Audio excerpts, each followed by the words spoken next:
Hey, what's going on? This is the Saturday Down South podcast. I am Connor O'Gara. Will, I beefed up. Great start. Yeah, great start. Look, I try to know my mistakes on here. I'm not perfect, far from it, but I try to know my mistakes. I said at the end of last pod when we were talking about the ICC scheduling and we were looking forward to the USC LSU season opener in Vegas, I incorrectly said that USC was a 6.5 point favorite. And in my defense, I did say that I was surprised by that, but I said I was surprised for all the wrong reasons. LSU is, in fact, nearly a touchdown favorite for that. I was incorrect in giving USC that sort of credit. My bad. I might have just given Brian Kelly all the ammo that he needed. Doesn't change my pick, however. So yeah. Now it just feels like a better pick. If you can get points on that pick, go ahead and take USC because Blake Baker is not a miracle worker. He's not Blake Christ. Okay. So what if he was, though? That'd be pretty incredible. It would be fire if we just came up with like a top 5 defense with like me playing DT, Peyton playing the other DT. It would be great. He's already the highest paid assistant in the sport. I don't know that his last name would change that status a whole lot, but yeah. Make it a lot more interesting. Wanted to just get that one on record because if you listened to that the other day and thought to yourself, I didn't think that was the case. Now you know. We are officially corrected on that. We have a great show coming up. Great show. Scott Dochterman is going to join us in a little bit to talk about what really happened with the whole Kadyn Proctor deal, and then talk about some transfer portal things, the issue with the SuperLeague as it relates to the Big Ten and really the SEC. And Scott does a great job talking about the sport from a national perspective, even though he does kind of lock in on all things Iowa. So great to be able to catch up with him. But first, Will, we have chaos scenarios. That's what we have. Oh, and we have Lad of the Week, by the way, that we're going to get to at the end. But we have chaos scenarios that we're starting off. We're chaotic on this show. And that just excites me so much because I absolutely love chaos scenarios. We did these just before the start of last season. And it was a fun exercise because mapping out scenarios and isn't necessarily like bold predictions and sticking to them. That's not what we're here to do. It's saying this is a realistic thing that could happen that would impact the entire college football landscape. Is there an obvious one from last year? I'm putting you on the spot here. Is there an obvious one from last year that comes to mind that actually played out? I think anything related to Colorado was pretty chaotic. I think that they were better than we thought they would be at the beginning, and then worse, which is always really weird when a team just completely forgets how to play football, or maybe they never knew and they were just riding the juice. You know, they're seeing the juice in the sauce, Connor. The difference between the juice and the sauce is that the juice is so much more promising. The juice is you have momentum. The sauce is you have it figured out. Exactly. 10 out of 10. Like Kirby Smart has the sauce. Okay. At the beginning of last year, Deion had the juice. Okay. Remember, juice is permanent. Okay. If you put some sauce in your fridge, if you put some juice in your fridge, it'll go bad after a week. A sauce could last forever. So he had the juice last year. That's all that was. But point being, I mean, I don't think I'm trying to think about like truly chaotic teams. I think Mizzou is definitely one. I think their path through the season was wild, beating Florida, beating Ohio State. I think they were a little bit better than we expected. I think that something that was chaotic in a bad way was probably how just the week-to-week difference in like Kentucky, for instance, how it would be like, okay, like why can't you catch passes? Because it shows up and it ruins other teams' seasons, right? So I think, other than that, I think that maybe like a Washington not being fraudulent, because a lot of people would pick a team like that, kind of like a USC team or any type of Lincoln Riley team. Oh, high-flying offense, you can't win one-score games. That team winning a playoff game and Texas being back, I think were two pretty wild scenarios. Texas was the one that I was going to bring up here. Texas beating Bama. If there was ever a case for an individual result to cause chaos, that's kind of what it was, because that definitely changed the college football landscape. It allowed Texas to have its best season in 14 years, something that wasn't guaranteed that night in Tuscaloosa, but something that ultimately happened as a result of what that week two game ultimately showed us, was that Texas was a really good football team and it was going to pretty much run through the Big 12. I mean, that's what it did last year. And it prompted Alabama to make that midseason quarterback change. I don't even know if you could really call it midseason per se, early season. Oh, there was a mid quarterback change. Yeah, it was a mid-quarterback change, Will. When you go from Jalen Milroe, the version of him that we saw in September, to Tyler Buckner, to Ty Simpson, back to Jalen Milroe. Yep, that was a mid-quarterback change, many would say. But yeah, it was one of those things that we talked about because how does this impact the future of Nick Saban in this program? Sky is falling sort of attitude.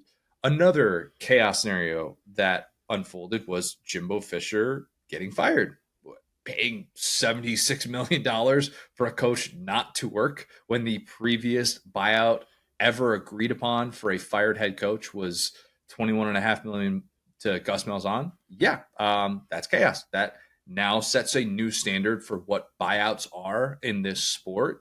And, there's the impact of like Mike Elko leaving and, the Duke job opening, I guess, but still, nonetheless, it created chaos. This is a good exercise because if things like this that we're going to bring up today, if they're hitting, then that's a good indicator of how truly wild of a season we have. It's kind of easy to just be like, oh, this season's wild when we have like, I don't know, 3 top 10 teams lose in a given weekend. Like maybe that happens in early October, but then sometimes we look back on those weekends. We're like, well, actually, you know what? This team didn't end up being as good as we thought they were going to be. And maybe it wasn't necessarily the sign of chaos that we thought. And it was just a sign that, all right, yeah, some teams got exposed and this is who they eventually ended up being. By mapping out what chaos would look like and why certain things would be chaotic, it can prevent the prisoner of the moment take. That's what we're trying to do in a weird way. Like last year, mapping out a chaos scenario of Texas beating Alabama and actually listing what it would take for Texas to be back, which was getting to a national championship. That was the kind of the standard that we agreed upon. That prevented us from making that declaration at the time and being like, oh my God, what do we say about this? This is a crazy thing that just happened. It must mean this massive thing and how this is all of a sudden going to propel Texas to unbelievable success. It did, but I think we went into it with proper context. These are the things that can actually happen. Okay. That's what I do want to say really quick. Did I get those examples right? Did those all fit your definition of chaos? I don't think Mizzou's season was that chaotic. I'll be honest. True. I don't think Kentucky's season was that chaotic. I think from a micro perspective, chaotic within those own walls. Yes. Those are the types of seasons that I think like what Mizzou did all of a sudden creates a new set of expectations for them. And as Tom Hart brought up on the show a few weeks ago, can Mizzou kind of be this trendsetter in the new era of college football of just getting into the 12-team playoff and feeling like you have the chance without necessarily the 5-star talent? Yes, there is something to be said for that.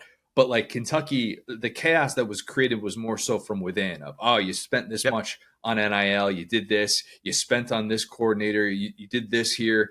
And still, what did it ultimately get you? Well, it got you bragging rights over Louisville. You kind of had that before. But in the grand scheme of things, who was really impacted by what Kentucky did? A team that played exactly to its level, didn't beat teams outside, in the SEC at least, didn't beat teams that it wasn't supposed to, was kind of that mid-SEC team. So I would say that those two examples. Except for Louisville, but yes. Except for Louisville, yes. Just within but that's the just SEC. an upset. Yeah. So let me say this too, okay? Because I want to get your exact definition, and this is, I think, the exact line of scrimmage of this. Iowa was not exactly a chaotic team, and let me tell you why. I started to say the worst offense in college football, the best record they've ever had was 4 wins. Last year, Iowa won 10 games. Cool, but they beat 0 ranked teams. So Iowa being as strange as they were last year, they won their division, but the winner of that division always gets stomped. So the impact that Iowa had actually was pretty limited, even though they were a weird team. That's why I asked for clarification, because you're right. Those teams didn't really change that much. They were just weird teams, not chaos.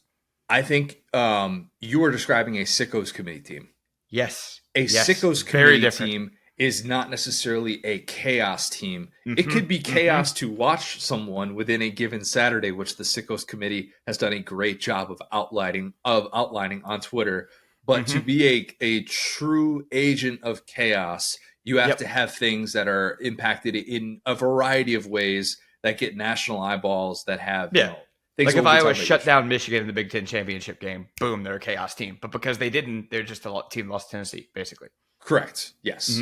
Okay, that's a good way to be able to kind of handicap this.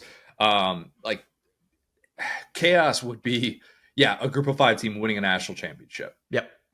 Joe Moorhead leads the Akron Zips to a title. Well, that's my NCAA plan, so don't give that one out. Exactly. Look, credit to me for not saying that at every turn, that I would just try and be Joe Moorhead in the new NCAA video game. We won't be necessarily, giving that tip out just yet. Good team to build up, though, some are saying. Okay, so we got 10 scenarios, Will. 10 chaos scenarios. things that we're not predicting are going to happen, but things that can happen that would lead to chaos in this sport. Let's start with the agent of chaos. Ohio State fires Ryan Day. Have to start with the 2024 agent of chaos that is this Ohio State Buckeyes team. It's rare, very rare, that we have a true title or bust team, but Ohio State fits that description in so many ways. One playoff victory in the 2020s, 3 consecutive Michigan losses, high payroll in the portal, high payroll with the guys that they have returning, a coach who needs to be able to score instead of just standing on third base. Shout out Jim Harbaugh. I don't think this is quite to the level of Herman Boone and Remember the Titans in terms of title or bust of where he's told, hey, if you lose a game, you're gone. You're one. What a standard to set for a human being. You simply lose a game and you will be fired in the first season on the job. This isn't quite that, but how far off is it really? That's the thing that we're going to find out this year. If Ryan Day loses to Michigan, but still makes the college football playoff, you're not making that decision in early December. Like that's not necessarily happening here. It's not like you would be like, oh yeah, I have a playoff bound team who's about to host a playoff game, but because they lost to Michigan, we have to now fire Ryan Day. It could be the preamble to that, but it doesn't necessarily mean that is so imminent if Ohio State is indeed playoff bound. Ohio State can go 11-1, 12-2, and still make the field. If Ohio State goes undefeated in the regular season and loses in a national title game to Georgia or Texas, would Ross Bjork really move on from Day with a buyout that's in the mid 30 millions? I don't know. But it's a question. It's an actual question that we're asking. Maybe it depends. That chaos scenario of Ryan Day getting the boot, as we mentioned a few months ago when we named Ohio State the agent of chaos in 2024, that would create a vacancy that is better than any true vacancy we've had in college football in a long time. And why? It's not just because, you go into the Big Ten. It's the inherent advantages you have at a place like Ohio State, who has 17 top 10 finishes in the last 19 seasons. And unlike with Alabama's vacancy, you're not replacing the legend. That's the nice thing. You're replacing Ryan Day. You're replacing the guy who couldn't beat Michigan. In this new era of the expanded playoff, you have more margin for error than those past Ohio State teams. And unlike those past Ohio State teams that lost 3 in a row against Michigan, you're not competing against the standard that Harbaugh set, but you still might get credit for that in the early days of this post-Harbaugh world at Michigan. It's still considered this demon that Ohio State has to be able to exercise. As crazy as it is to say that out loud after the way the 2010s played out, Ohio State firing Day is chaos because, as I said a few months ago, there are so many coaches at established programs who are picking up that phone if Ohio State calls. You just have to. That list of candidates could be Luke Fickell, Marcus Freeman, Lane Kiffin, even Brian Kelly would be on that list in a way that I think would have a little bit more validity than the Michigan thing did. I mean, I truly think because it would have some validity, probably. Yeah, it would have some validity, unlike the Michigan thing, which had none whatsoever. In my opinion, this wouldn't be some move where Ohio State just promotes Chip Kelly to head coach. Don't think they're like, yeah, please don't do that, Ross Bjork. For the sake of my sanity, I can't allow you to be able to do that. Don't think that they're just going to be like, hey, Brian Hartline, we don't want to lose you. We're going to promote you from within. Like Brian Hartline a lot. Great assistant coach. Don't think he's necessarily getting that job in the same way Ryan Day did post Urban Meyer. Ross Bjork's first big swing, I don't think it's going to be a move like that. I don't think the guy that just agreed to the $76 million buyout for Jimbo Fisher is going that route at Ohio State. It'll be a major move that will have a major ripple effect, much like Bama did with DeBoer, with all those FBS jobs that were impacted by that.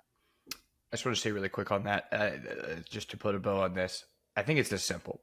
There is, so Mark Slabaugh put out a list of way too early top 25 for next year. I'm just looking to see who's going to be good next year. There's pretty much one team that can end Ohio State season that would not be an utter embarrassment. Georgia. Would Oregon be an embarrassment? Yes. Because that would be worse because it would be them jumping Ohio State. That's the worst thing you want to happen. It's kind of like how Dabo's gotten a lot of people fired because when he came up and jumped all these guys that weren't winning titles, that's the worst thing is when you see your guy getting passed by a guy that hired after him. It's a good point because Texas, same logic you could apply to that. He's gone. If Texas gets there to the promised land faster than you, buddy, Ooh. get ready to learn offensive coordinator. Yeah. They would be a great offensive coordinator. Yeah. I think he'd do a whole lot worse than Ryan Day as your OC. I don't know that he's going to want to take a position like that, or maybe he's going to go back to the NFL if that indeed happens. It's a good point, though. I mean, even losing to Alabama would be a level of embarrassment because you've got a year one coach. Yeah. That would be the worst. That's the thing. The worst, quote unquote, the team is, because losing to Saban's no longer a thing. Losing to Saban should never get you fired. As I know as an LSU fan, Les Miles survived a lot of that, right? But yeah, I think that's the way to put the bow on that season. If they lose to anyone, even if they go undefeated and they lose to number 3 be here, Texas is number 3 on Schleibel's list. Huge disappointment. Yeah, maybe there's room for some sort of nuance if Texas or Oregon, if they're undefeated or something like that, and they're just this juggernaut that goes 16-0. I don't think Ohio State fans got room for that nuance at this point. Yeah, the jokes, the Michigan fans have been roasting them for too long. Yeah, that's a good point. God, having the season end with a Michigan loss for Ohio State fans would be a new level of crippling low. It would be really, really bad. Chaos would ensue. Yep. Okay, national title. You mentioned that. The chaotic teams who could win a national title. Because again, there's going to be a national championship winner. It's unfair to just be like, oh, there are 20 teams who could win a title and it would be chaos. Georgia winning a national championship is not chaotic. Okay? Right. It's not. It's historic. It's not chaotic. I felt like it would have been a touch lazy to just have 4 spots reserved of these 10 for different teams that could win a national title. So that's why I decided to just throw them all in here. I do think Ohio State winning a title is chaos because of what the conversation would be about teams buying titles. That, like, we're a year removed from the Michigan team that apparently didn't buy a title. And then if Michigan famously wins the right way, Connor. Right, exactly. Well, like Josh Pate said, it's like the last true college football team to win a title. They had 9 guys from the portal, but still. You're right. But that is actually the message. Like, I would almost rather root for a team like Michigan because at least they developed internally. If we've been cheating forever, guys. Anyway, yeah, exactly. Texas winning a title is not chaos, which is a testament to Sark. Bama winning a national title would be chaos because all those conversations about what it looks like now in a post-Saban world, things are up for grabs, and then all of a sudden realize, like, oh man, their year one guy just won a title as well. That would at least have to be moved to the back burner. Same thing, you could apply that logic to Michigan as well. Doesn't guarantee that DeBoer would win a bunch of national titles after that, but Bama being the standard in college football in year one of this very new era would at least make others, maybe a certain Lane Kiffin feel like they are still very far away from winning a national title, and that would be chaos. Ole Miss, speaking of Lane, Ole Miss winning a title would be chaos because can you imagine? You think Lane's got freedom to say and do whatever he wants now? Lane post-title? I mean, buddy. Les Miles post 2007 Lane Kiffin, where he's just making weird jokes in the press conference. Everybody's going to laugh. Lane's actually running his own TikTok account. It's not just his daughter doing it anymore. He's on the sidelines filming a TikTok dance on 20. You think one basketball hoop on the sideline is enough? He's going to have one for every player on that sideline if they win a title. That'll be the kind of flexing that we see. Obviously, Clemson is interesting because if Clemson wins a title, is that suddenly a chaos scenario, Will? Is that something that would prompt others to say, wow, maybe we don't need the portal. Maybe NIL is overrated.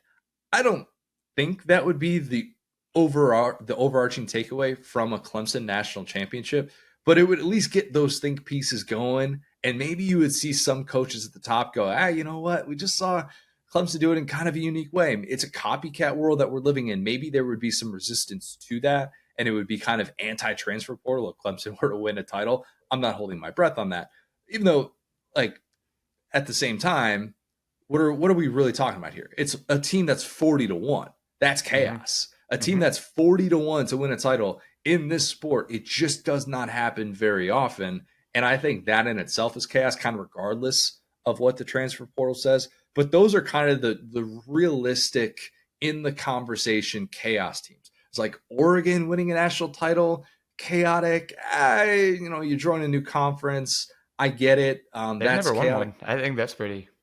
Say it again. Well, they've never won one. I think that's actually a pretty big deal for them. Yeah, big deal for them. Big deal for them. They've been part of the conversation, right? But I mean, so are the Yankees every year, right? Does it change how we talk about anything else? You know what's so funny is we treat them like they have won one. Like I saw that little like paw. You're like, is that right? Yeah, it's right. They haven't been relevant past the last 20 years, but that's all we've really been cognizant for. I think that does matter, but you're right. So let me say this. I think we could bundle these together. Michigan repeat or Clemson championship. Because I think both of those are equally unlikely. Even though they're recent champions, I think that's more unlikely than Oregon championship. Either one. Michigan championship is more chaotic because it Oh yeah. creates number one. It creates Ohio. There's no way. Oh yeah. Michigan Red cannot, Days in a bunker after that one. yes. If Michigan repeats as a champion, Ryan Day just update the resume. I mean, there's no way in which Ryan Day keeps his job and Michigan wins a title like that. Mm-hmm. Those two things cannot happen at the same time. But yeah, that's a good question. That's a good question. I don't think the list of teams that can actually win a title is very long. So that might not have seemed like a crazy long list. And that's why I try to keep it at like 4 teams there. Because we just don't go into a given year talking about it. And especially in the 12-team playoff era, wherein, yeah, there's more inclusion to be able to get into the playoff, but being able to do so by winning 15, 16, 17 games, good luck. It's just not something that seems very likely. Mm-hmm. All right, well. Chaos scenario number 3 is Lincoln Riley actually has a defense. Remember, he finally fired Alex Grinch. Somebody said, Lincoln, guy, buddy, can I call you Link? You're going to mess this up for yourself if you continue to hold on to Alex Grinch. And look, I am old enough to remember a time in which I believed that Alex Grinch was capable of being good at his job. And then he wasn't. And then he still kept his job. And then he got rehired for the same job that he was not good at for a long time. Anyway. Yeah. It's bad. It's a very sore subject. The D'Anton Lynn move was actually pretty smart. I mean, I know everybody likes to make their Lincoln Riley jokes. It was a great move. I mean, it was one of those that I think I remember seeing how quickly that move was made and thinking to myself, oh boy, like, did Lincoln Riley actually get this right? Because this is somebody who led a top 5 group at UCLA last year. He worked on John Harbaugh's staff with the Ravens. Somebody who's widely considered an up-and-comer in this sport. Guy's my age, and if he's coaching a Power 5 team in the very near future, it won't surprise anyone. Maybe it's going to depend on proving something that we have not seen for Lincoln Riley. Like if he does that year 1, if he's like, hey, I totally overhauled this unit, and you're not just this dumpster fire doormat of a defense. If he does that, then he'll get a Power 5 job or something like that. But Riley's 7 seasons as a head coach at Oklahoma and USC, here are his team's scoring defense ranks. 2017, that group was 68th. 2018, that group made the college football playoff and was 101st in scoring defense. 2019, another college football playoff team, sort of, kind of, not really, showed up for the party against LSU, even though it didn't look like they were invited. That team 2020, a very real season. Before we say that, go ahead. 2020 was a totally real season that people look back on with great fondness when it comes to defensive numbers, great barometer of overall success, a lot of very normal things going on. That group was 28th in scoring defense that year. And it's only gone downhill since. In 2021, they were 58th. In 2022, they were 93rd. In 2023, last year, they finished 121st in scoring defense. Yikes. One top 50 unit. That is what Lincoln Riley has had in terms of defenses in the 7 seasons that he has been a head coach. We can talk, he has had more number 1 overall picks than he has had top 50 defenses. That's almost impossible. How do you do that? Like at places like Oklahoma and USC, it's one thing if you're out here at Bowling Green or something like that, or you got a scheme and you just, if you're Mike Leach, even I think at Texas Tech and Washington State, Mississippi State. All right, fine. We get it. You're not out here getting, blue chip recruits galore on the defensive side of the ball. To be that bad, it's so well documented, but it's well documented with good reason. Just how bad it is. If we're talking about D'Anton Lynn being elite at USC, suddenly maybe USC does indeed vault into that 12-team playoff because they're not in that conversation in the preseason, not with an over-under of 7.5 wins. I think if they're all of a sudden getting into that 12-team playoff and they have a formidable defense with a guy that has a clue we're saying, oh boy, that's not a team that you want to face on extra rest. Then we can start to have those conversations about USC, and then they become more of a chaotic team instead of what they've been, which is high-powered offense, unbelievable quarterback play, great skill players, going to the NFL draft, all those different things. But oh my God, are they a train wreck on the other side of the ball?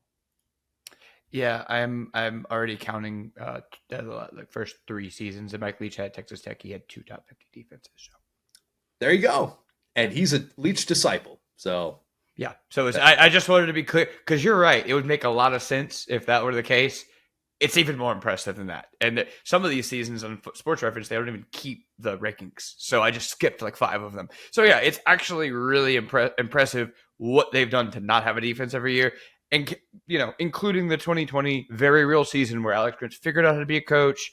Mac Jones was a franchise quarterback, a very real season we all witnessed together. Dan Mullen still has a job because of how great he was that season. Continue.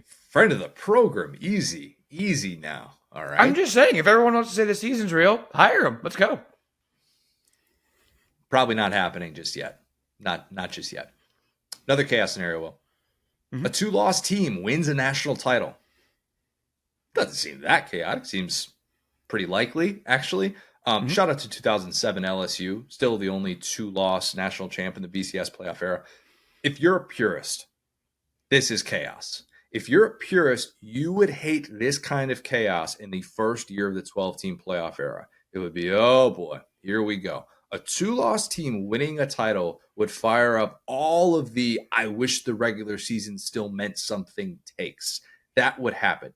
In reality, could you have an 11-1 team who makes a conference title game, loses really close, flips it into overdrive after that, wins a national championship? Yeah, I'm okay with that. I'm actually okay with that as someone who was also okay with the 4-team playoff.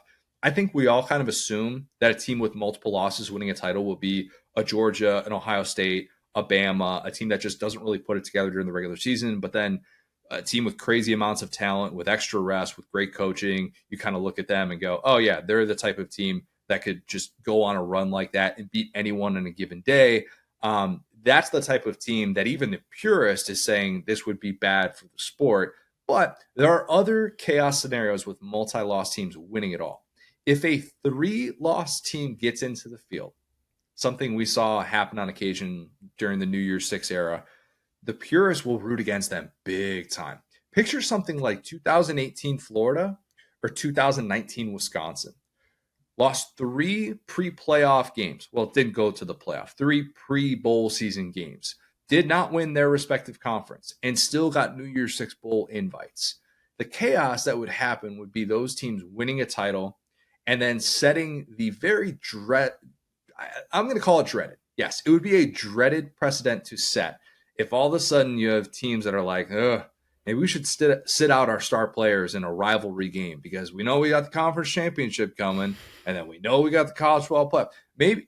Maybe it's not quite 2020 Kyle Pitts against LSU, a game in which I needed him.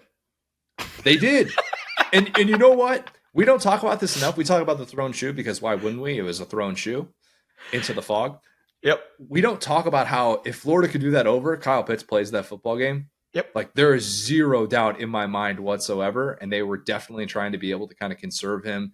Yeah, maybe he's not at 100% who is late as a season. Decoy. The Falcons have been finding out that's decently successful the last couple of years anyway. Goodness gracious. So maybe that just becomes more of a conversation. And it's a conversation that I hope we don't have to have. I don't want teams to be talking about, it's a 17-game season. We got to make sure that our guys are doing the old load management deal and trying to conserve them as much as possible. I mean, think about how useless the end of season NFL games for teams that have clinched are. They're bad. Like they're really bad. The rosters that you see week 17, week 18 now. I don't want that in college football. We're supposed to have regular season rivalry week. That's what we're supposed to be gearing up for. And if that all of a sudden becomes a conversation with some of these teams, yikes, that is not going to make the masses happy. This is two incredible takes back to back by you because hand up, I barely think about Kyle Pitts being sat out that game when, to our point, he could have just been a decoy. Point number two, I have this real specific thing to key in on that. Like, I think the NFL purposefully does this to Eagles Cowboys to create the most just like absolutely brain dead takes about that rivalry because every year there was like one game in that rivalry that nobody plays. It's weird. It's like either Dak is hurt in week 4 and then by week 17, because they have this dream scenario in their mind at the NFL that the Cowboys and Eagles are going to be playing for the division in week 17. Or I guess week 18 now it would be whatever. And it never happens. One of the teams is always 2 or 3 games up. They both you end up with like Nate Sudafed starting against nobody. IU like grad, easy there. It's called Nate Sudfeld. I know Nate Sudfeld, just me and Brady call him Nate Sudafed. And point being, like you get like that rivalry, half of the games have been pretty meaningless for the last 10 years just because one team just doesn't care. It's been the Cowboys at points, it's been the Eagles at points. But that is such a great point about college football where it's like, yeah, if you're Tennessee and you could make the playoff, why would you even give Alabama the satisfaction of beating you with your full squad? Just set them all out and be like, oh, well, whatever. I would hate that. That is not something that I would look forward to. Then I would start to really push back on that stuff and be like, hey, do we have to tweak certain things? There's still plenty of incentive. I get it for being able to have seating and all those things. So it's not all things equal. It's a little bit different, but still, I just think that would be really, really bad. Chaos. That would be Auburn for Alabama in rivalry week, not Tennessee. That's obviously in October, but you definitely don't want to set your starters against Auburn because that's how you get caught. Yeah, seriously. Don't do that at Jordan Hare. You just take the L as you leave. Just sign up for that if you're going to take that route. I don't think Bama would ever do that though. A group of 5 team wins a playoff game. That's chaos scenario number 5. The upset element kind of speaks for itself here. Really don't need to get into that. The Boise State, Oklahomas of the world, like that. Those are chaotic. Those are fun games. In itself that provide us a lot of entertainment. I do think winning a 12-team playoff game, though, it is basically the same as winning a New Year's Six Bowl in that scenario that I just referenced. That will have a much different feel because a title will still be on the table and there won't be any questions whatsoever about motivation. That's not going to be the case. So that would take on a different life of its own. It would feel huge for the group of 5 to be able to do that. That's kind of only part of it, though. This is chaos right now because the conversation that we're currently having about the group of 5 and how it's kind of in a tougher spot than it was in the 14 playoff, even though now it's going to have predicted this me every step of the way. Wow, when more money gets involved, poor people get hurt. Who's seen this in every situation ever? Anyway, it's true. It's 100% true because the way that the money is set up right now, if you're a group of 5 school, you're looking at this going, this is not good. The gap is widening. They used to get $1.5 million per group of 5 school for the playoff payout that they would get from that TV contract. And even in 2026, when this contract is going to be reaching absurd levels and power conference schools, core 4 schools, they're going to be rewarded handsomely. That price goes from $1.5 million per group of 5 school all the way up to $1.8 million. That's it. That's like not even covering the price of inflation as far as I'm concerned. That is nothing. Absolutely nothing. The price of the portal, it's not even close. I mean, yeah, $300K. Nothing. You might have some of your best players leave your group of 5 school and get more than $300,000 in the portal. That could get you a defensive tackle. We found out the other day. As we did. Yep. Just saying. This is why we're talking about whether or not the group of 5 should have its own playoff system. Ironically enough, of all people, Derek Dooley is spearheading this effort according to CBS Sports. Weird one. I'm not sure about that one, but you do you, Derek. He's going to change the sport one way or another, all right? He'll find a way, man. He will absolutely find a way. If you're going to have more financial incentive to start your own playoff, as opposed to essentially being like an Ivy League school in the NCAA tournament, maybe it would make sense because we're looking back on this 10-year sample size of the 14 playoff era, wherein 2021 Cincinnati was the only team to make that field. Probably a top 3 prediction of my lifetime that I will never be able to replicate. And that team, loses in the semifinal against Bama, and that's it. That's all you had from the group of 5, and instead it was making noise about 2017 UCF, and there wasn't really this year-to-year conversation about these yearly contenders that could make it from the group of 5 level. And even though you have this automatic bid, you're still kind of left wondering, all right, well, what good does it really get you?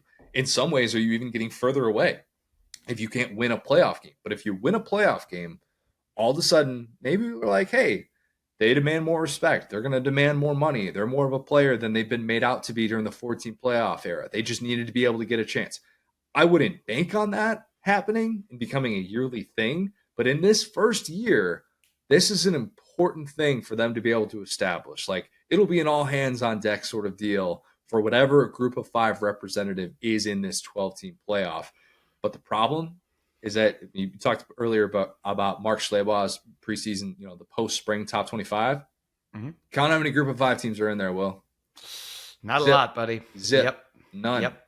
And the ones I think he had in his honorable mention, like Boise State, new coach, Air Force, I think they lost like 4 games last year.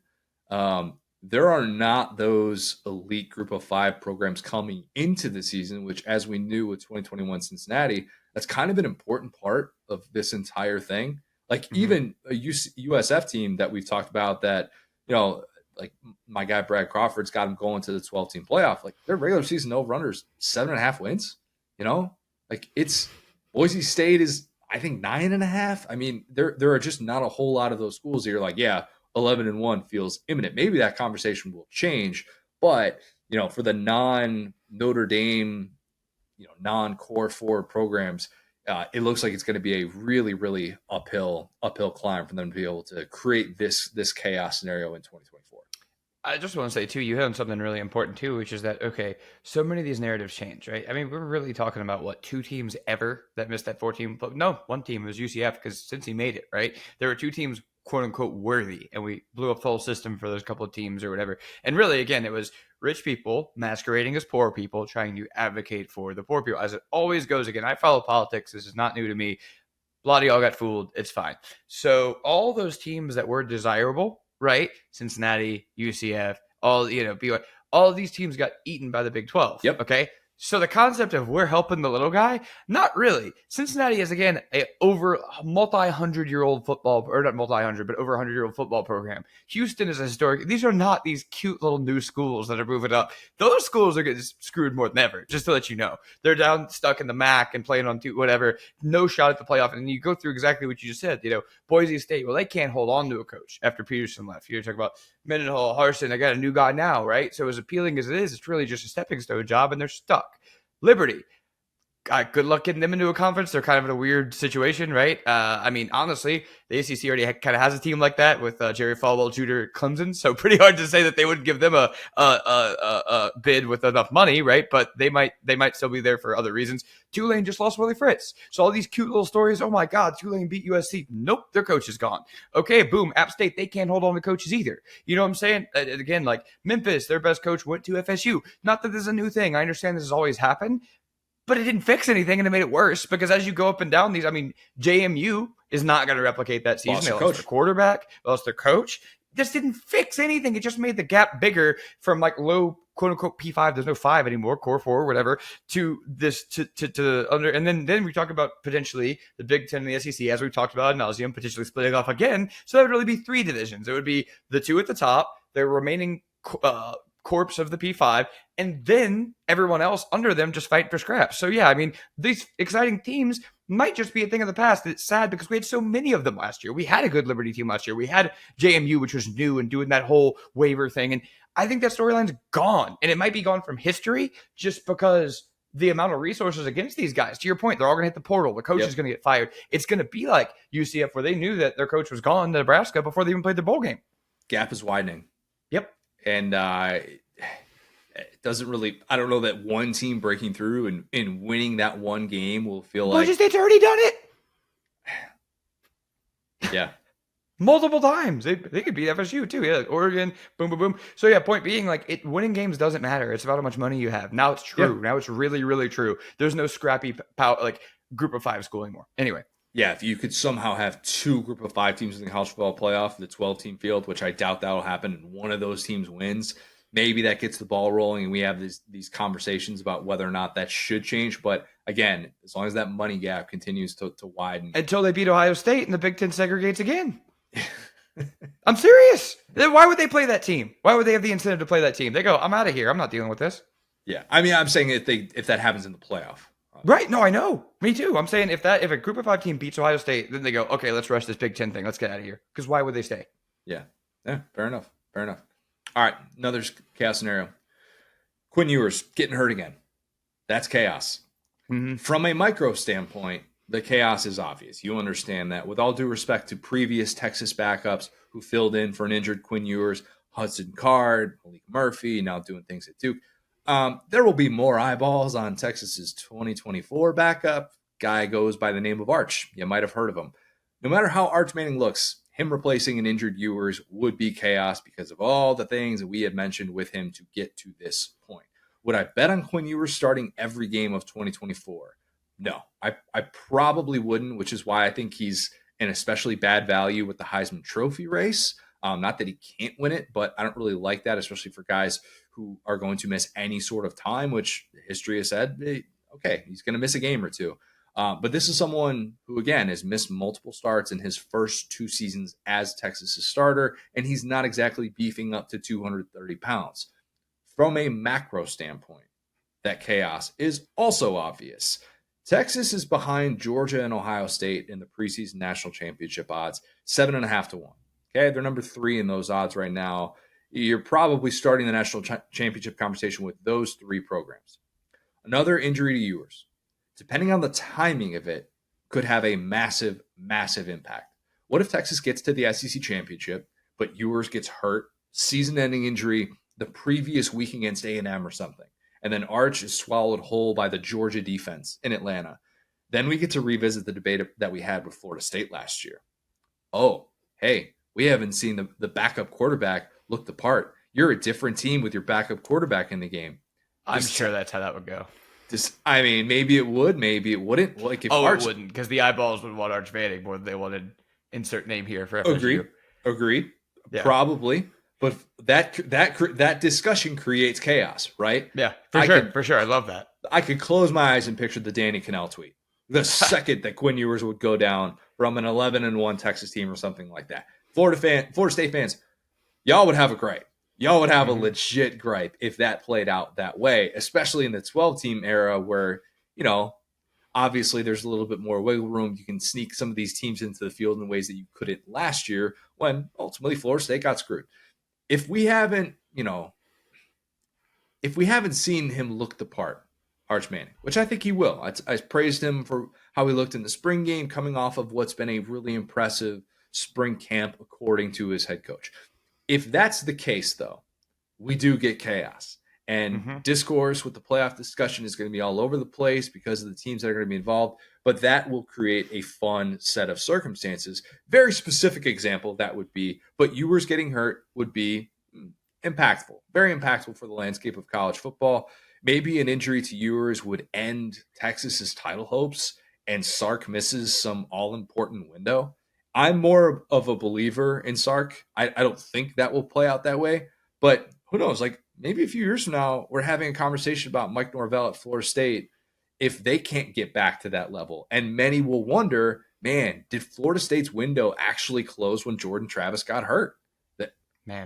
Things like that happen. They do. And they don't feel real at the time because we're like, oh, you're going to be good. You're going to be back for the foreseeable future. But like, what if all of a sudden Florida State is this team that just can't break through and maybe they get into the 12-team playoff because the ACC is a little bit down.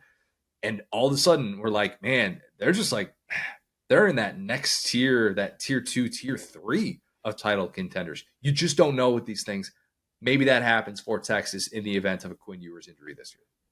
Let me tell you here now as a New Orleans Saints fan, if your team is good, cherish it. Because after 2009, we're going to be right back. It's all going to be good. The carriage ride through hell Saints fans went through after that, I could not make up to you. And so many, Ohio State fans are living that right now, where it's like, oh, you guys are right there. You had that fumble that almost got you to play Joe Burrow. That's how that goes. But anyway, point being, it's like, oh, man. And so, yeah, I think that to your point, that's a great point about, FSU and Texas and all that, where it's like, I will say, Quinn Ewers gets hurt. Let's give some professional advice to our friend Kirk Herbstreit.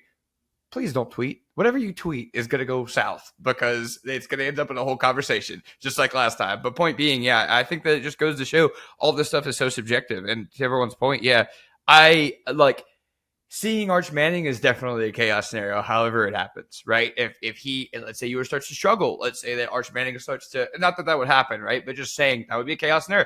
How many times have we said we'll never see this guy until he's ready to go? We'll give him, and then suddenly this dude's just out there. You're like, oh wow, this guy's good. Or the other crazy one would be, what if he's not as good as we thought? So yeah, I think that any way you slice it, it's interesting.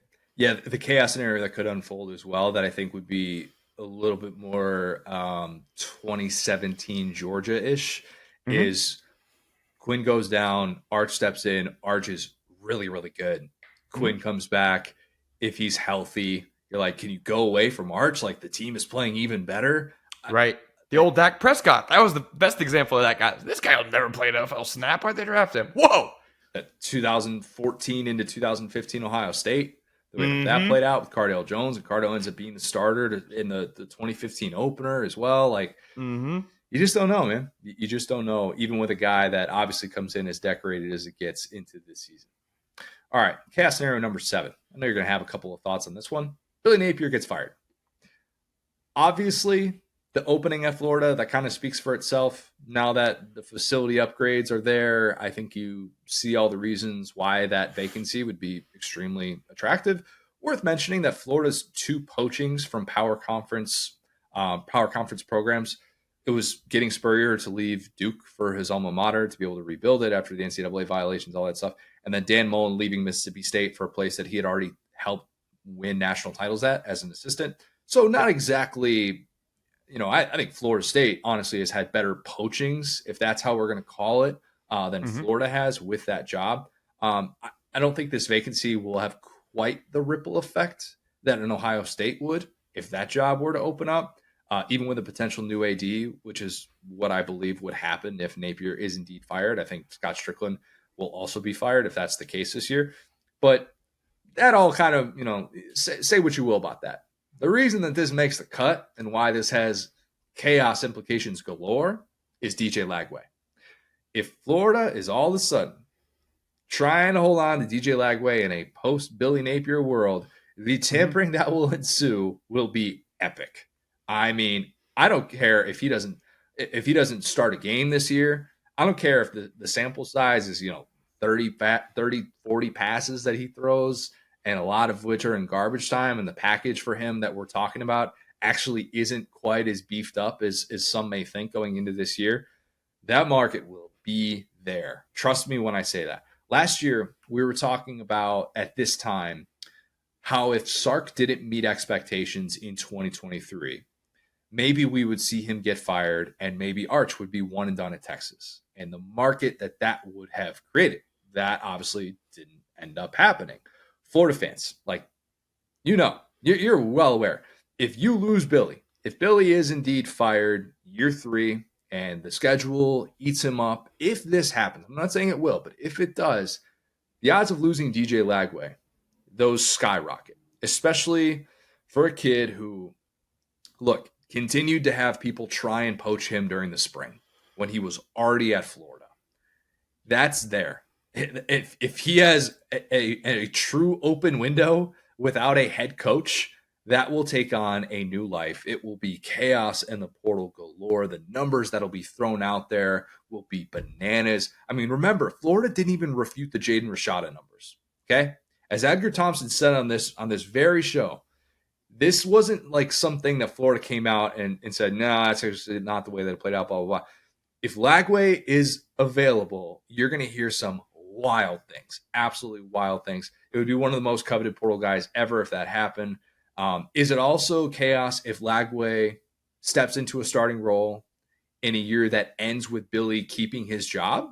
I think that's also chaos, because we talk about Florida in a totally different way, a very, very different way if that plays out, where maybe it's a little bit like Tennessee last year, right? Where Tennessee has an 8-win regular season, and then Joe Milton isn't the starter in the bowl game, opts out, whatever you want to call it. Nico's the starter in the bowl game. And if Florida has something like that, where it's kind of a passing of the torch from Graham Mertz to DJ Lagway, and Graham Mertz does kind of the team first thing, and he's like, yeah, I kind of get it, I understand it.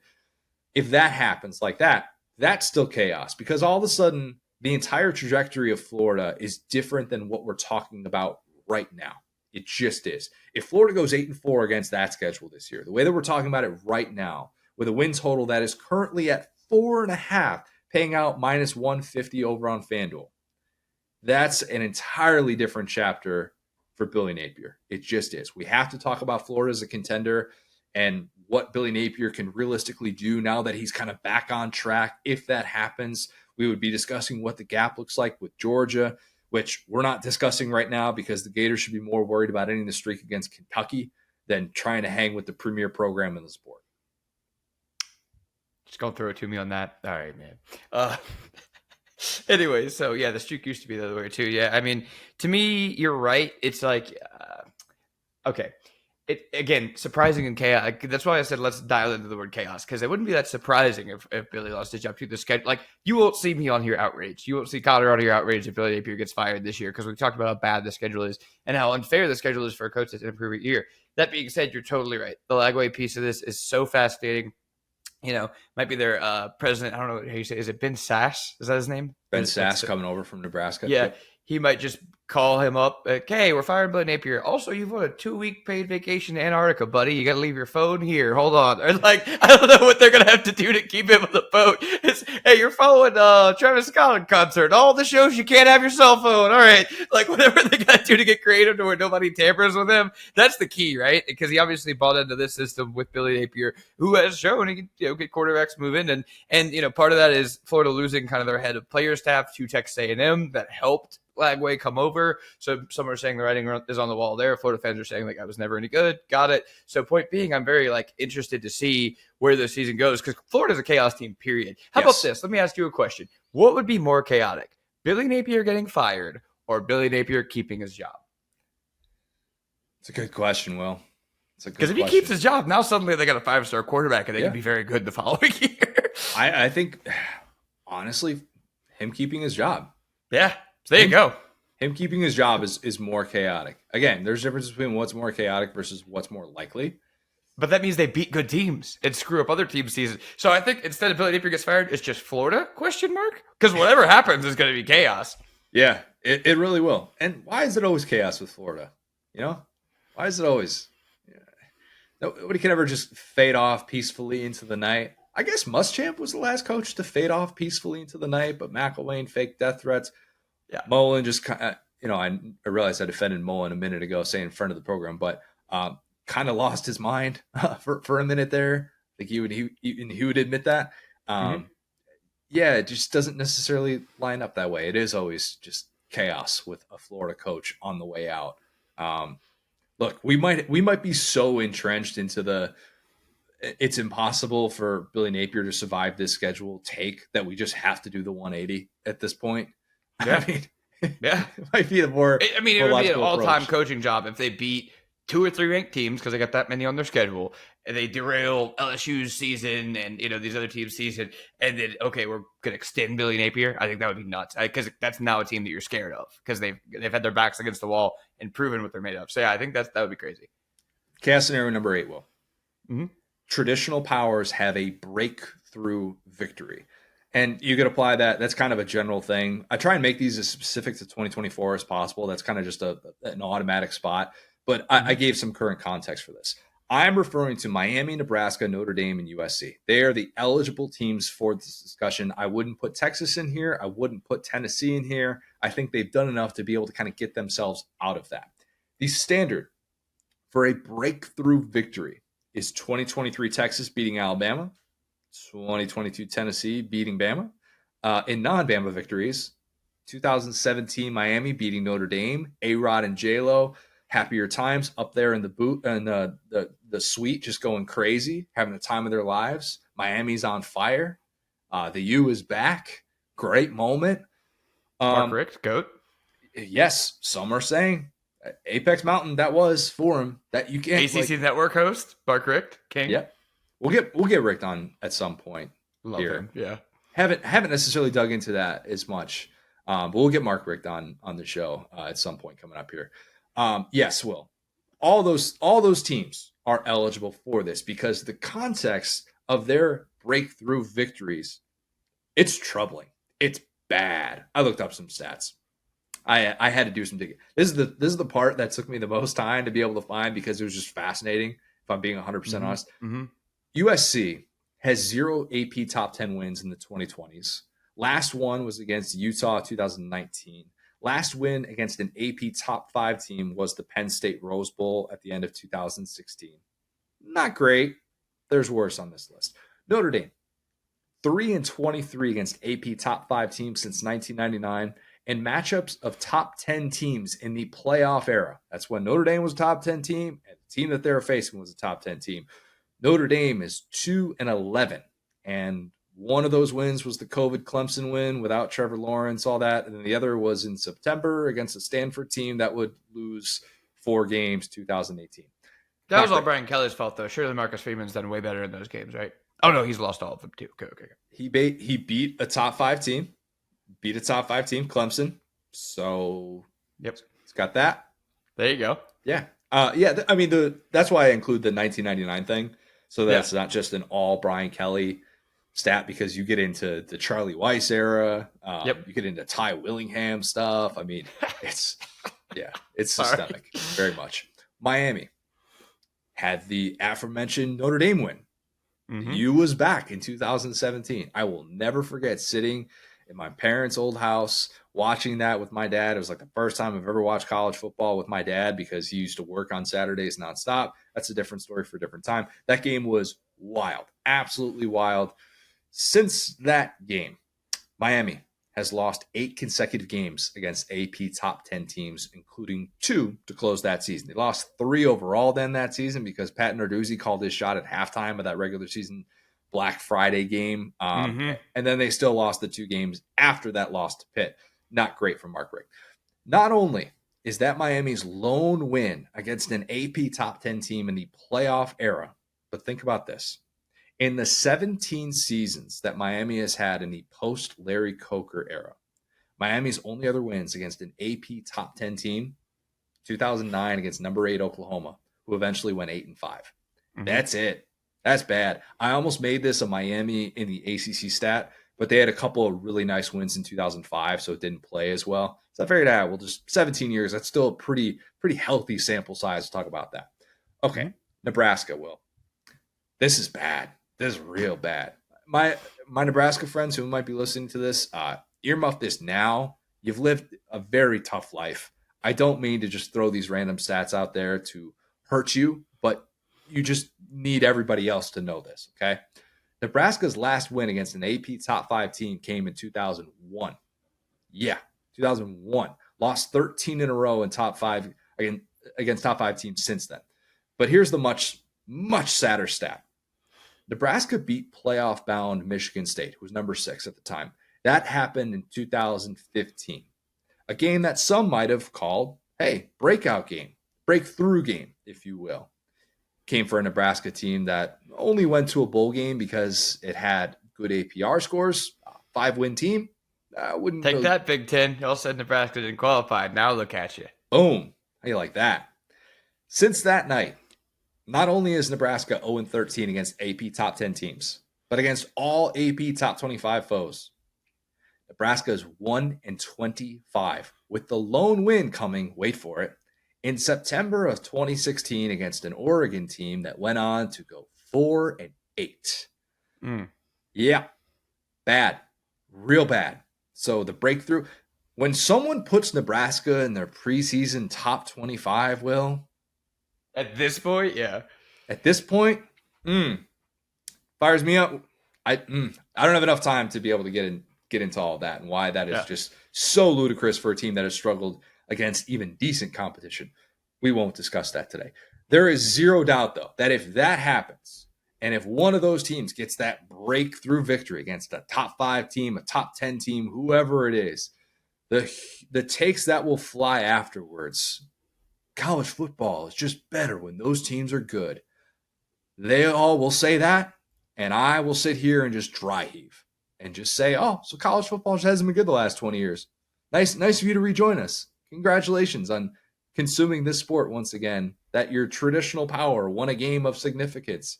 Good on you. I'm glad you can now enjoy college football. I like this. I know we're getting close on time. To your point, rank these teams in order of likelihood to big win. I'm gonna go. Hmm. I think I kind. Well, I'm gonna go Notre Dame. Notre Dame's gonna start Yeah. off preseason top 5 to top 10 in that Mm-hmm. range, and they will have some of those opportunities. So I'm gonna go Notre Dame, and then USC because of the reasons I outlined earlier. Like if Danton Lynn is really good, Mm-hmm. Miami's over unders 9.5 wins. Will Sorry. That was a legitimate, like, funny laugh. I did that. I was expecting. Never mind. Go on. 9.5 wins. So can't quite get on board with that. I know they invested Based a ton in on the portal. what? Sorry, did you see that guy coach games last year? They lost games. They've out talented everybody for like 10 years over there. Anyway, Never give Haynes King a second. That's what I always say. I think even chances that didn't exist. Anyway, Yeah. So I'd go in that order, and then Nebraska being last. So I do want to check in though, because remember one of the things that we would head to head on is I was like, I think Nebraska might have a shot to be back one day. I do like Ruler, just want to say that, but I would also put them in last place. As of now, they still got to have that getting on track season. They did a little bit better last year with Frost, but it's not a hard bar. yeah, let them get to a bowl game for the first time since 2016. Right. Then we can have that conversation. Baby steps. All right, chaos scenario number 9. Obvious one. I'm sure many listening to this thought I would get here, and I did. Colorado makes a bowl game. That's chaos. Baby steps. Colorado was most chaotic when it was actually winning games early on last year. It was not chaotic when it was swallowed whole in Pac-12 play. Yep. If 3-9 happens, people are going to dunk on Deion. People will dunk on Shedeur. Totally get that. Is that really chaos, though? Maybe. I think that it has already happened. You're right. Yeah. I think that just gives the anti-Deion crowd a more obvious platform. I don't really think people are changing their opinions on Deion. I don't think they've changed their opinions on him the last 30 years. Maybe a 3-9 Colorado season creates chaos if we get moments within it that are Deion teeing off on reporters. Shedeur opts out of the last month of the season instead of just taking 8 sacks a game. Stuff like that can be chaos within it. But the only real chaos that Colorado had was probably when it was hosting College Game Day and hosting Big Noon. Like that's when it was like, oh my God, Deion's changing the game. And then when they started losing, their chaos was Deion demoting Sean Lewis. That's what it and that was a decision that left everybody kind of just scratching their heads. And it probably still will if the offense doesn't improve under Pat Shurmur, which I'm not holding my breath on. Colorado lacked relevance late in the season because in this era of the sport, we just have so many other things to talk about in November that aren't related to 4-8 teams with a coach that's keeping their job. Okay? We only have so much capacity. And for Colorado in that spot, that's not going to be making news for us. It's just not. That's why I think Colorado would be dominating the conversation if 6-6 happened, because as I've outlined, doing that in Boulder is no small feat. That would be a major sign of progress. Yet at the same time, if there are still 6 losses, plenty of fan bases can still dunk on Deion. So you've got that discourse that would absolutely be there. A 6-6 season would probably include highs and lows for Sanders, really the whole family. We would have a lot of different opinions on that. It could even make him the subject of maybe some job rumors. Maybe people are like, hey, Shedeur, Travis Hunter, they're off to the NFL. Maybe Deion is going to get some interest with certain openings or something like that. Who knows? That's the type of chaos that we could be talking about. Colorado making a bowl game, getting 6 wins for the second time in the last 17 years, I think would be more chaotic than another bowl-less season. I will say, too, I have some bad news for the Deion haters here. Colorado just sold out their season tickets for the second straight season. So if you think he's getting fired after the season, probably not, because he just no way. No, he's not getting fired. And it's more likely that he jumps to another job and leaves them hanging, because Shedeur is going to leave and Travis Hunter is going to leave. He got them players on the NCAA football game cover. He got them sold out tickets. As bad as it is, that everybody wants everything to be about winning. This is always about butts and seats. He's pretty much unfireable this year because people are going to be showing up. He's got great alignment too. That helps. You got an AD who's wearing a Coach Prime jacket. Yep. To a game that's on national TV. Look, that's a game that they eventually lost. I think that was the Stanford game that the Colorado AD busted that out for, and it was like a game that they somehow collapsed in the second half. Oh yeah, That scenario of him getting fired at the end of year 2, that doesn't happen unless it's 1-11. Yep. Like internal fighting, like guys getting fired on the sideline, like messy, because it's already so much messier than most ADs would tolerate, and it doesn't matter. Yeah, empty stadiums at the end, season tickets don't matter, that type of thing. But I don't think that would be happening. Could we close with an obvious one, Will? We have to. Let's do it. Sure. Last chaos scenario, number 10. Dabo Swinney steps down at Clemson. I vow that every year that we do this, we will reference Dabo stepping down at Clemson as a chaos scenario. We have to. We just have to. You could say that Dabo built Clemson. You could also say that if in the right hands, maybe, Clemson, all of a sudden you're looking at, wow, those resources available with NIL, if they actually want to recruit in the transfer portal, look at the foundation that Dabo built for his successor, man. Like that would all of a sudden put Clemson back into the forefront, in my opinion. If there's a man on a ranch right now with no job. No. It was all about the transfer portal and NIL. No. You just can't. You just can't. I'm sorry. If Clemson hires Jimbo Fisher, no, they would never do it. Probably. Never say never, but probably never. I have a list of candidates, Will. Can we do that real quick? Let's do it. Let's go. All right. If he steps down, I'm saying the timing of this.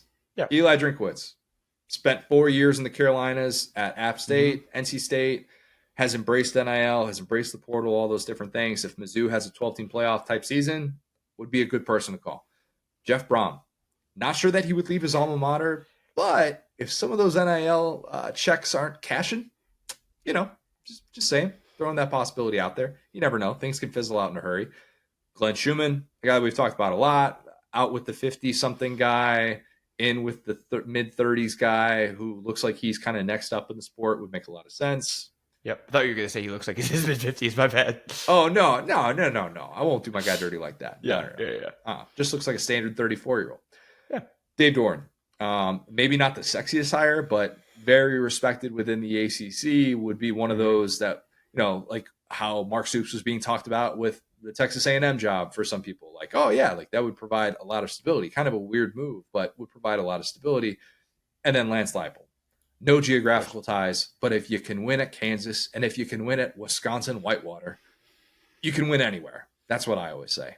That would be the short list. I will have a running list of Clemson candidates available at all times, just in case that happens. That button gets pushed, buddy. Connor's ready. Yeah. The draft is saved. Lance Leipold would be the most chaotic because if we're talking about Clemson hiring someone that respected, they would be back in that title discussion. I do think that would happen. They're saving all this money on the transfer portal. They're just squirreling it away to hire Dabo's replacement. Very much. All right, well, 10 chaos scenarios. Any other chaos you'd like to throw into the mix? Hopefully LSU having a good defense. No, that's it. I don't even think that's chaotic. I really don't. Yeah.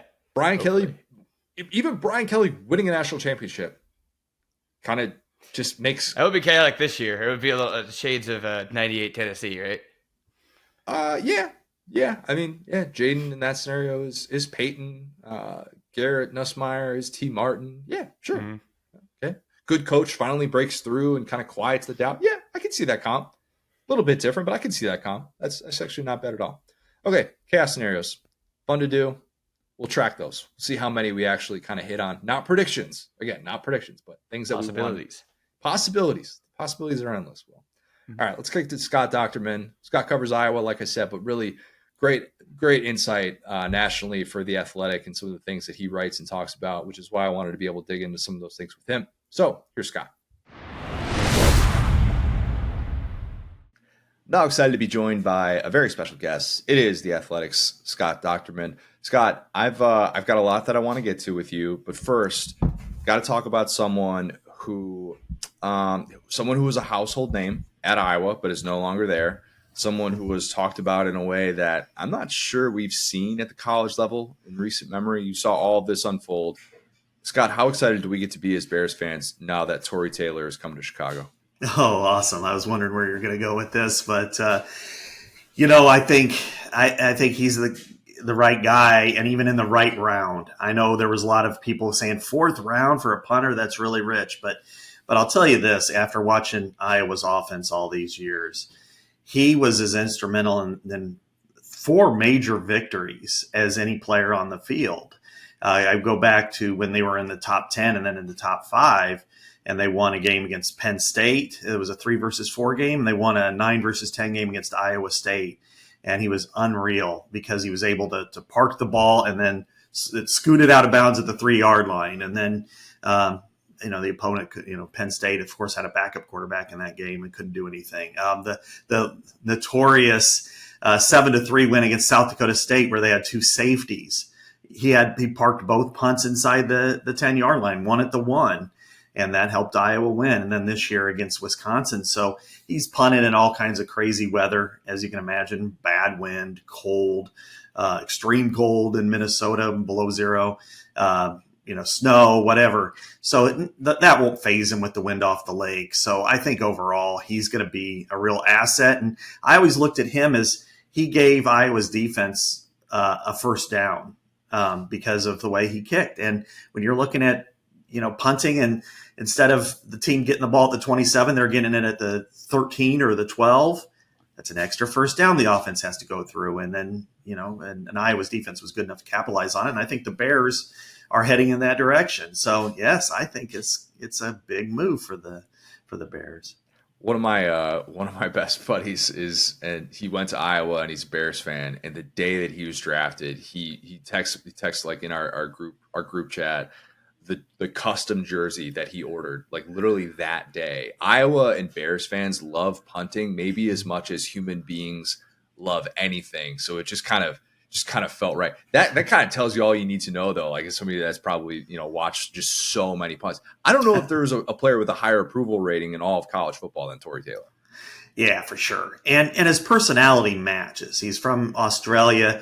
When he came here, he had to quarantine twice, once in Australia and then once when he got to Iowa City because it was during COVID. His first game he ever saw for college football was in an empty stadium in Purdue, and he really struggled with some of the rules. There was one time there was a punt, and it hit the ground, and it was in the snow, and he just decided, I'm going to kick it on the ground. And of course that was illegal, but he started to learn, and but he's got a great personality. He's really fun. He's not your typical, special teams guy that people kind of get on. And he got the loudest applause on senior day, just because. Now, granted, a lot of that's because the offense was so terrible that they had to find something to cheer for, and he was the great one. But he, like I said, he was so good. And last year he set the record for the most punting yards in a season that was set in 1938 when they would punt on first and second down. So just a remarkable career he had, and I think he'll do great things with the Bears.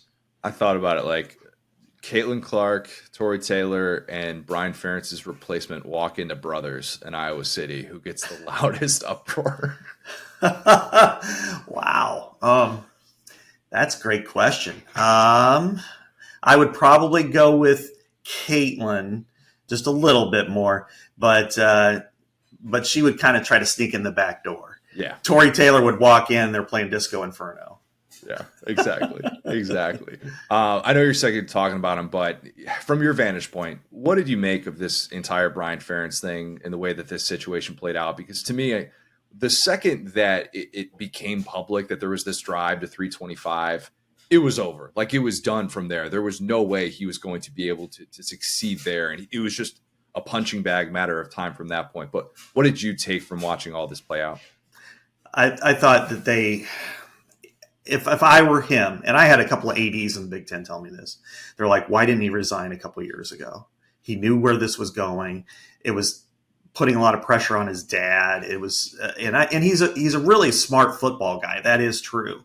But once the drive for 325 came about, and the critical mass had left him a while ago, they weren't going to listen to any reasons, and there were some that were legitimate, but they were done. And when the drive for 325, which I thought was really a foolish thought by the athletic director at the time, Gary Barta, because then it became a laughing stock. And it happened after signing day. So, I'm talking to podcasts at the Athletic and all across the country, radio shows going, all right, so tell me about this. And Brian Ferentz, there were graphics and everything. So they set him up to fail. And then when they had really unprecedented injuries at quarterback, at tight end, both tight ends were NFL guys. Both were out for the season, wide receiver issues, offensive line issues. And that's when it all just kind of went kaput. And luckily for Iowa, they had the right AD in place, and they do now, and Beth Getz. And she realized that right around the bye week, he's going to finish out the season, but we're not going to renew his contract. He's done. Kirk hated it because he likes to wait till the end of the year, but that was too long. The fans were just done.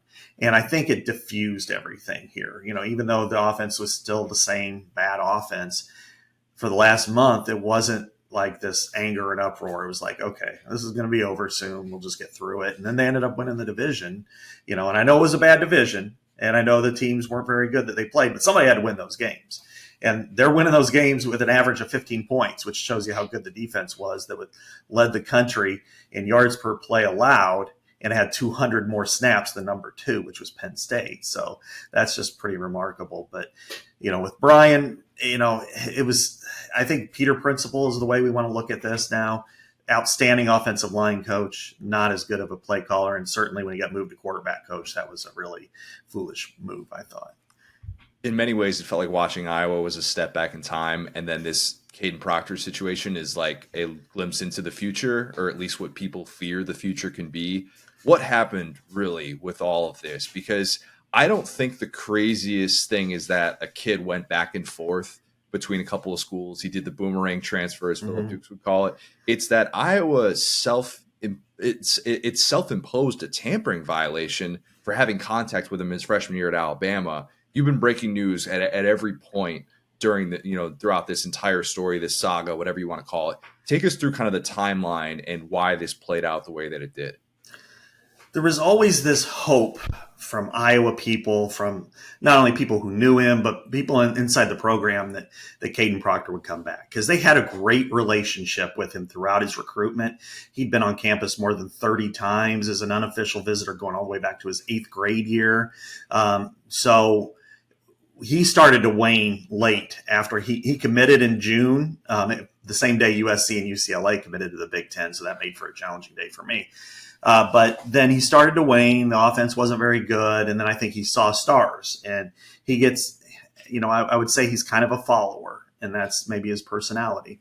And he's like, well, I want to go to Oregon. So he went to Oregon and didn't tell anybody, and that kind of caused an uproar. And then he went to Alabama again on an unofficial, and then flipped like 2 days before. And in talking to Iowa staff, and of course you can chide them on this, but you can understand too, is they're like, we weren't even really looking in the portal because we didn't want to push him away.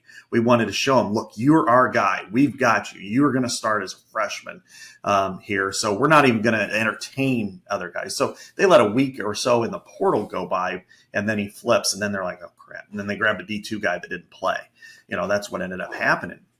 Well, the self-imposed violation was caused after he really struggled against Texas.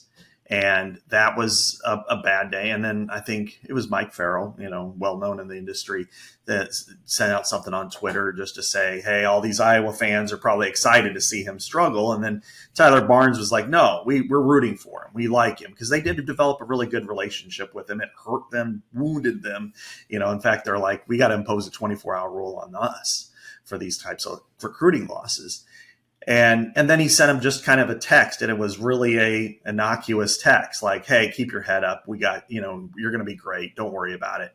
And so that he thought of that as being some sort of a really nice gesture by Iowa. And it wasn't, there wasn't anything, hey, keep us in mind, or, which, they could have done. Well, when Nick Saban retired, Kadyn realized he had options, and then he's looking around and, oh, well, I want to go back to Iowa. And then there was kind of this crowdsourcing by the collective here, which does pretty well, but can always do better, as anybody knows, of, hey, we know what's out there. And then they raised, like, within several hours, like $120,000 or something like that, which wasn't bad because it was all grassroots. Kadyn committed within a couple of days. He was on campus. He talked about it. This feels like home. This is home. Wearing an Iowa shirt at a basketball game. But as the winter conditioning period kind of took off, in some ways he wasn't really together, connected, I would say, with a lot of his teammates. There were a few. I mean, Xavier Wampa, who's a fellow five-star, who's a safety for Iowa, and everybody will know who he is this year, was his high school teammate and really wanted him there. But even then, there was a disconnect, I would say, between Iowa, whether it was a lot of the offensive linemen, some of the staff, and then spring break came up, and he decided to go on spring break with some of his former Alabama teammates. And at that point, just kind of went, this is where I want to go. And the next week, first day of it was the same week spring football started. He didn't show up to weightlifting. I think it was on Tuesday morning. He didn't even show up, and they were like knocking, calling him, texting him, sent somebody over just to see, and they couldn't get in. Nobody could reach him, and so then they got worried, like, oh my God, what happened? Something happened. So they had somebody kind of go in, and he was in there, and then at the time, and decided, I'm done. I want to go somewhere else. I want to go back to Alabama. And they're like, what? They were floored by this. And then there were some things that came out later. He said he was, they do a lot of videos of, weightlifting and stuff. And there wasn't any of him in it. And he thought that, he should have been. And I'm like, yeah, that you were here like 6 weeks. That's spring practice is starting this week. You don't think you're going to get some serious attention now? I mean, so that was a little wild. And he ended up deciding he wanted to leave. And the only real problem from the NIL perspective, which I know fans were just like, I gave $10,000 to this. I gave, $500 to this because I wanted, left tackle, and turned out it was a business. It was like a legacy business. They've been in the Iowa game for a long time, 5-6 decades, and they're the ones that got hurt out of it. And but still, it was really tough for them to swallow. And I think when you start to look at the big picture, Connor, it's like this is the type of rules and type of situation that everybody wants to avoid. And in his case, I think it's fair to question his maturity. Maybe it's when Nick Saban retires, it's okay. Why don't you stay there through the semester and see how you feel in May? Maybe it's better for you to give the next coach a chance. And then if you feel differently at the end of May, you want to come back home, then go ahead and come back home. Or the other way is, okay, you're leaving there. You really need to give Iowa a chance. And at the end of the semester, if you're homesick for your friends or you feel like you made a mistake or a rash decision, then in May, make that call, not halfway through and then kind of, burn your bridges on the way out, because now it's, that's never, it's never going to happen here for him. And I don't mean just college, but in 10 years or 15 years, when his NFL career is over with, you can't come back to Iowa and be some sort of hey, we got a radio show with Kadyn Proctor and stuff. I mean, people are going to be like, I don't even want to hear about it. And that's really unfortunate for him in the big picture. Yeah, it's Ben with the accounting firm from Parks and Rec. That's the example I use in situations like this of just like, nope, not going to happen. Looks like it's going to happen again. Oh, nope, no, actually not going to happen. It's wild. And it's one of those unfortunate realities of this situation, because you could look at it from the Iowa perspective and say, all right, well, yeah, I mean, they reached out to a kid that they obviously already had a relationship with. And then, the tampering thing ends up happening. And he goes on spring break with his friends from Bama.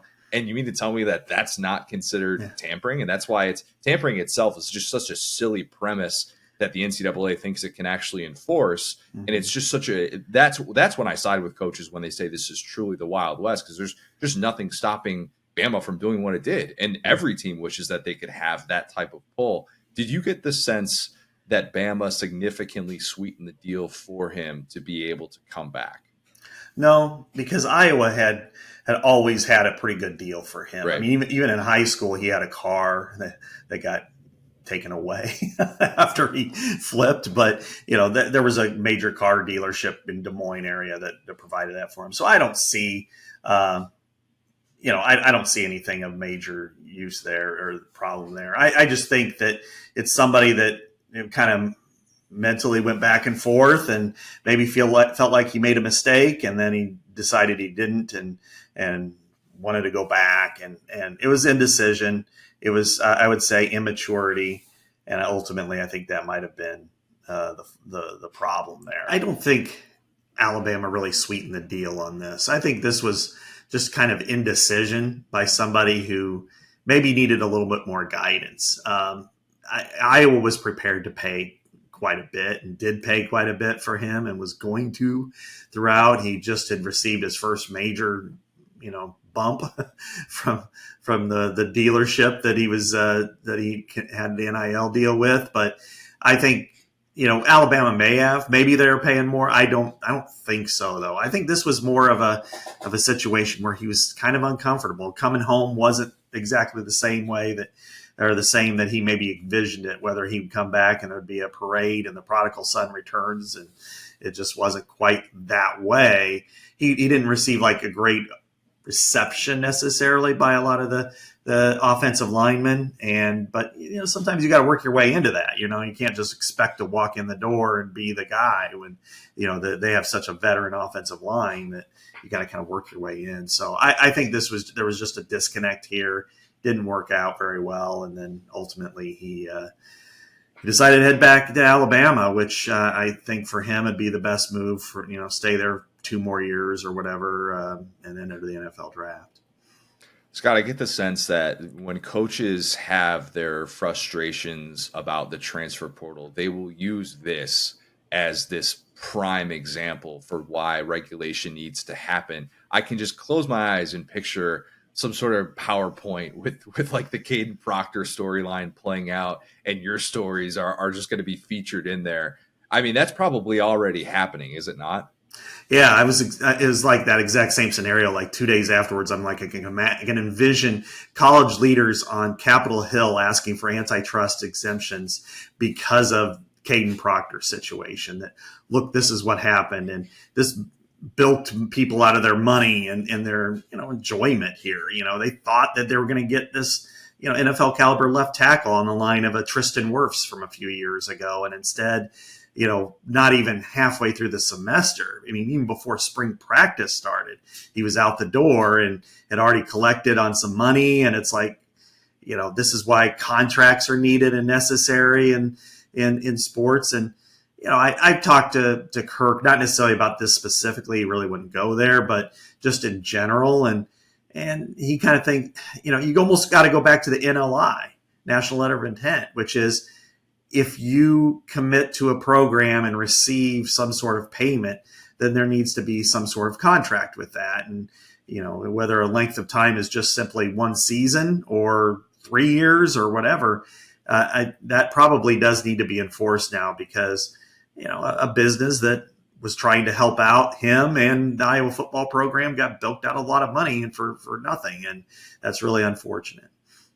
I've been saying for a while that, Kirk Ferentz is one of these coaches that when he calls it a career, it's not necessarily going to come off as a surprise. But for Iowa's perspective, it would make all the sense in the world if their first call was to Mark Stoops. I mean, given the ties as somebody who played there, somebody who has built up Kentucky basically to be the SEC's version of Iowa in so many ways. If I set the over-under at 2 more Kirk Ferentz seasons at Iowa, what would you take? And do you think Iowa's first call would be to Mark Stoops? I would take the over by very little, like by 1. But I think so 2.5 would be a really good number on him. Yeah. But I do think that he would be, if not the first call, he would be in the first hour of calls, or his agent would be, because yes, absolutely, he needs to be a call. And it's really fascinating to think back to 1999. When Bob Stoops was the defensive coordinator at Florida, and his choices were Iowa and Oklahoma. And Oklahoma said, here's the job. You want it. You've got it. And Iowa was in a better position at that point than Oklahoma was. They were really coming off the Barry Switzer years. They were getting pounded in the Big 12 early on. Iowa, Hayden Fry had stepped away, and he was obviously a legend here. and he played for him. His dad is buried in an Iowa jersey that all three of the brothers wore, the same number 41 in Iowa. And Bob Bowlesby and the committee they weren't going to do it that way. They weren't going to just say, here's the job. And so it kind of became oh, okay, I got an interview for this. And then the interview didn't go real well. And he went to Oklahoma. Iowa hired Kirk Ferentz. I would argue that they were the best possible hires for both schools ultimately. And so I think Mark would be a great coach here because he understands and his recruiting prowess would get Iowa probably a little bit higher level recruit in the Ohio area. Plus, if they maintain kind of their base, which is Chicago, Iowa, Midwest, I think they would be still in a really good spot. So yes, he would be my number one call personally.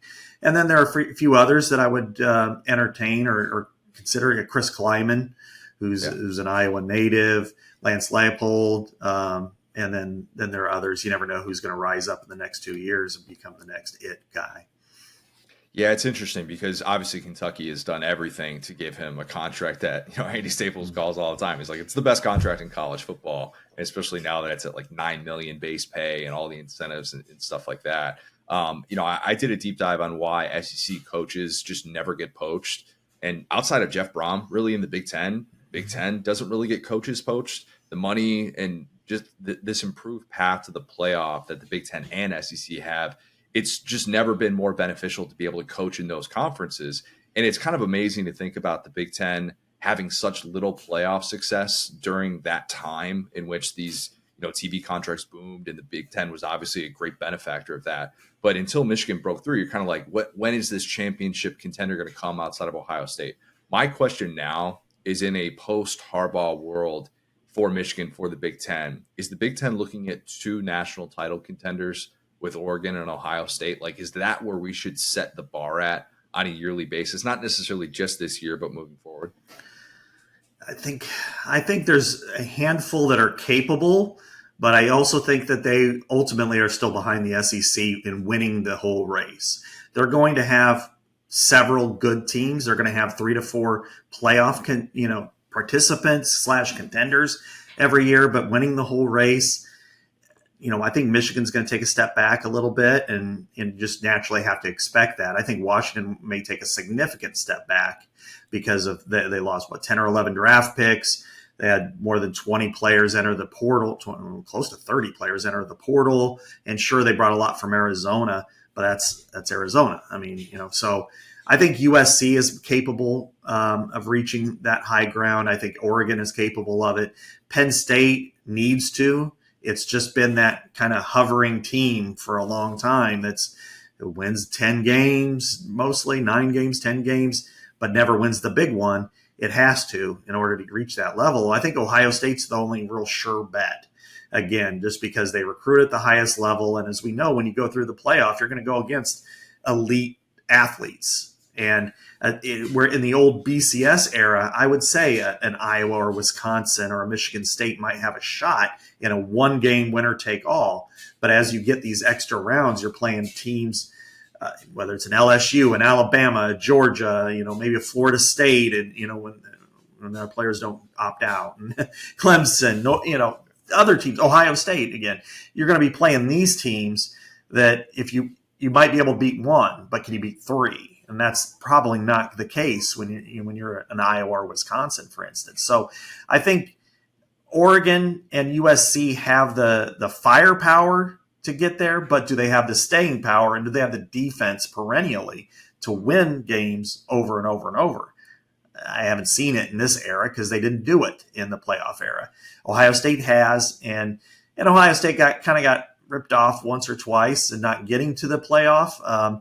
And part of that was the whole Big Ten playing 9 games. And, they went on the road. And I know the West Division is a laughing stock and a punching bag. But they went on the road, and it's a different ball game when you're going on the road in conference. Purdue had an electrifying offense. Iowa had 6 guys who were drafted in the first 2 rounds when they went to Iowa City. And 4 of them were on offense, surprisingly enough. So, but I think Ohio State, I think Michigan, if Sharon Moore can get them back up, maybe not this year, but in future years, Penn State has to punch through. and Oregon and USC have that opportunity as well. But I still think that the SEC is much more well positioned into the future to win. Say, let's take over the next 6 years, 4 big championships, at maybe 4 plus, whereas the Big Ten might win 1 to 2. Yeah, I agree with that. I agree with that 100%. It feels like the Big Ten and SEC are holding all these cards for the Super League, but it's still something that, while I think is super intriguing, I can't fully get on board with it until you actually see that breakthrough of, oh, Tony Petitti, Greg Sankey are going to be willing to actually, talk about what this would look like and consider it, because you read the story in The Athletic that Stu Mandel reported on. They're like, oh, yeah, you've got these people are interested and these people are talking about it. Oh, by the way, the Big Ten and SEC aren't even willing to have these conversations yet. What's your take on the Big Ten's vantage point of this? Because it feels like, unless that money is just so ridiculously good with what the new TV contract would be, it doesn't make any sense for the Big Ten and SEC to essentially relinquish their advantage that they currently have on the future of college football. Absolutely. I'm Stu and I maybe disagree on this topic, because I think the SEC and Big Ten are the 2 biggest brands in sports and college sports. Certainly, they've established themselves as leagues that people aspire to go to, and when they get in there, nobody wants to leave. You feel like if you're an SEC team, I mean, we've all heard the chants, Big Ten, there's a togetherness. Now, people plug their nose when Michigan won. Don't get me wrong. And I know in the SEC, if Alabama wins, that or Georgia wins, the teams aren't exactly like cheering for them. They're cheering for the league. And that's the kind of the same way they're like, woo, finally they punched through. But, oh, did it have to be Harbaugh? That was kind of the thought. But, the Big Ten's been around since 1896. And the SEC's been around since, 1932. And you're talking about institutions, and people want to be there. Do they really want to share the wealth and the prestige?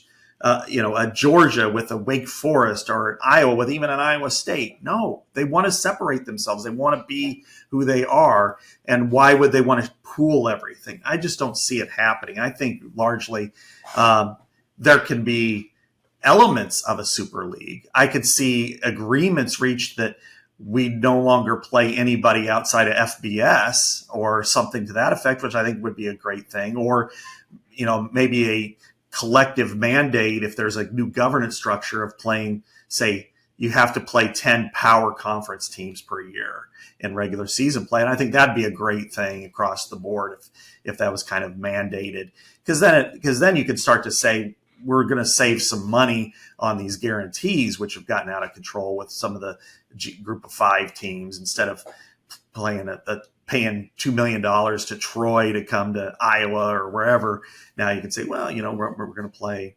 Oregon, I guess they're playing Oregon, but Kentucky or something like that. Same thing in the SEC. So I can't see that. I think I see more separation, and I just wonder what's the future of the ACC. How do they, because that seems to be really combustible right now. It wouldn't surprise me at all. And I don't, maybe I'm veering off, but if the ACC becomes kind of a split between the football teams and the non-football teams, because we've seen about 7 to 8 programs have kind of been in this, what do we do? Because Clemson and Florida State, where do they go? I don't know that there's an appetite in the Big Ten and there's an ability to get more money. And the SEC, why would you want to get Clemson if you already have South Carolina? Why would you want to get Florida State if you already have Florida?